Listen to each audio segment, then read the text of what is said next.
Comment lire vos emails vous handicape? Ouais.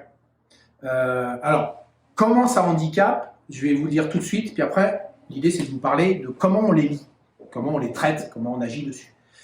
Quand ça devient un handicap, c'est ouvrir sa boîte mail, voir tous les mails qui viennent, les emails reçus là, qui arrivent en noir, et puis les autres qui sont déjà ouverts en grisé, de cliquer dessus, de les lire en diagonale et de fermer sa boîte mail pour passer à autre chose.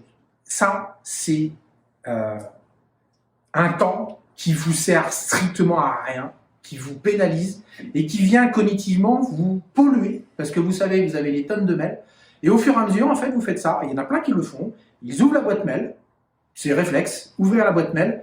Ah, j'ai 4 mails, je clique. Ah ouais, alors il y a celui-là, ouais, effectivement, ouais, à bosser. Celui-là, ok, celui-là. Donc j'ai passé 5 minutes à lire les 4 mails que je ne traite pas. Et je ferme la boîte mail en disant, ah ouais, j'ai des mails qui s'accumulent et il va falloir que je les traite. La règle, on vous conseille, quand vous avez à un moment donné l'idée d'aller sur votre boîte mail, c'est parce que vous avez mis dans votre temps un laps de temps qui nécessite le traitement des mails. C'est-à-dire que c'est comme à la maison, si vous allez dans votre boîte aux lettres et que vous ouvrez votre boîte aux lettres, que vous prenez le courrier et que le courrier, vous l'ouvrez, vous ne le traitez pas, vous le mettez dans la bannette, il y a un moment donné, ça fait énorme. Donc le but du jeu, c'est de rationaliser le temps. Si vous ouvrez votre boîte aux lettres à la maison et que vous ouvrez votre courrier, vous le traitez, vous allez gagner du temps. Si vous faites tout à la suite, vous en avez la sensation de perdre un petit peu, mais c'est complètement faux. Vous gagnez du temps quand vous faites ça. Les boîtes mail au boulot, dans la vie perso, c'est exactement la même chose.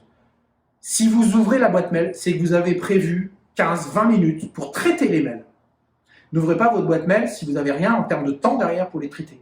Et vous allez voir qu'au fur et à mesure, les mails, les 170 ou 200, comme j'ai vu 1020, j'ai vu il n'y a pas longtemps, 1020 mails. 15 000, j'ai vu.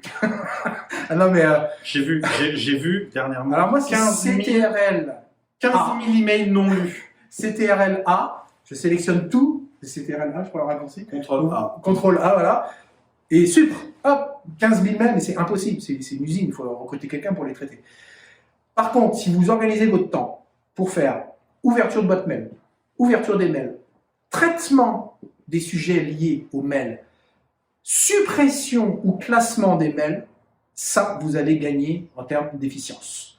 Si vous restez sur j'ouvre ma boîte mail, je lis les mails et plus tard j'y reviendrai parce qu'il va falloir que je les traite quand j'aurai le temps parce qu'avant il faut que je fasse la visite de l'atelier machin, vous allez dans un mur. Désabonnez-vous de tout ce que vous pouvez vous désabonner, faites le choix des newsletters que vous recevez et non pas comme j'ai vu il n'y a pas bien longtemps, une vingtaine de newsletters en attente, pas lues parce que à force de s'inscrire un peu partout, on reçoit des newsletters de partout, pas de désinscription, pas de désabonnement et en fait ça devient la misère, c'est ingérable. Le temps, c'est la même idée que quand vous avez une réunion, ordre du jour, vous faites votre réunion, le compte rendu il est dans la foulée. C'est la même chose. Tout de suite le compte rendu, comme ça il part. Pas d'ordre du jour, non mais pas d'ordre du jour, pas de réunion. J'arrête, à bientôt.